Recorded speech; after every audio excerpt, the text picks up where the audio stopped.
Ritchie's Fabulae Faciles, paragraph 11, part 1. We're going to read the whole of this selection and then analyze only through the first part here, timebat. Post haec Perseus cum uxora sua ad urbem acrisi rediit, illa autem ubi Perseum vidit, magno ter drordre adfectus est. Non propter oraculum istud, nepotem suum ad huc timebat. In Thessaliam igitur ad urbem larisam statim refugit frustratamen, neque enim fatum suum vitavit. Post paucos annos, rex larissae ludos magnos fecit, nuntios in omnis partes demiserat et diem edixerat.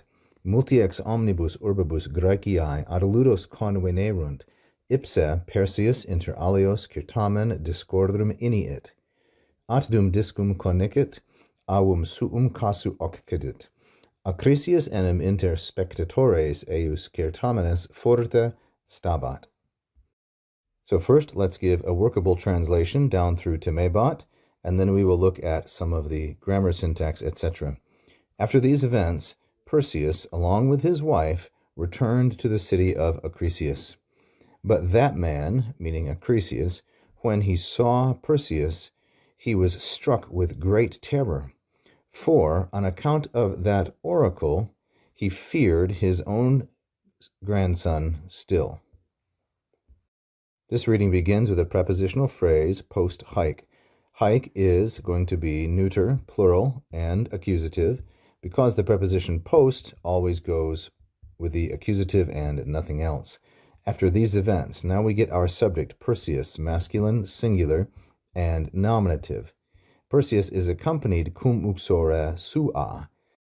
The preposition cum patterns always and only with the ablative. Now sometimes cum is not a preposition, and of course when it's a conjunction it doesn't take any particular case, but rather a clause. After these events, Perseus with his own wife, so we have uxore sua in the feminine singular ablative. What did he do? He returned, rediit. So this is the perfect indicative active, third singular perfect indicative active of redeo, redire, this irregular fourth conjugation verb. He returned ad urbem to the city of Acrisius. It's worth looking for a moment at this form, acrisi. The nominative is acrisius, like so. Because it's second declension and the stem ends in an I, that means that the genitive does not need to repeat the I, it's simply acrisi. This is just like the way that filius has a genitive of fili, or filii sometimes, and a vocative as well. Or the noun consilium, another second declension, this one neuter, which has a stem ending in I. The genitive of consilium is simply consili, rather than repeating the I. Ille always means new subject. So whereas Perseus is the subject of the previous sentence, ille is going to be Acrisius. He, however, then we have a subordinate clause, ubi Perseum vidit, when he saw Perseus. So here is our masculine singular accusative direct object, and vidit is going to be perfect tense from the second conjugation verb video, videre, very familiar and common verb. When he saw Perseus, what happened? Adfectus est. He was affected or afflicted, magno ter drordre. Adfectus est is from the verb afficio, afficere, and so this one is a perfect passive.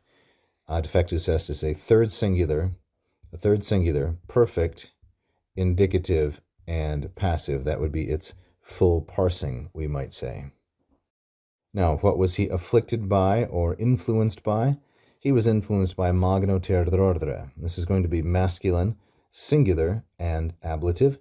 Magno is a first and second declension adjective, and terror is a third declension noun. Ter drordres, like so, and it's masculine.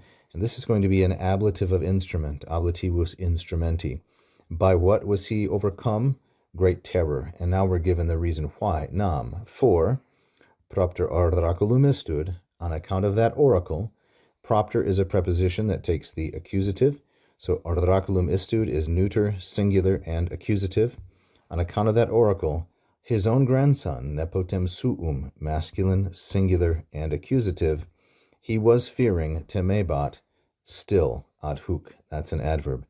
And temebat, the tense, of course, this is going to be imperfect. A third singular, imperfect, indicative, and active.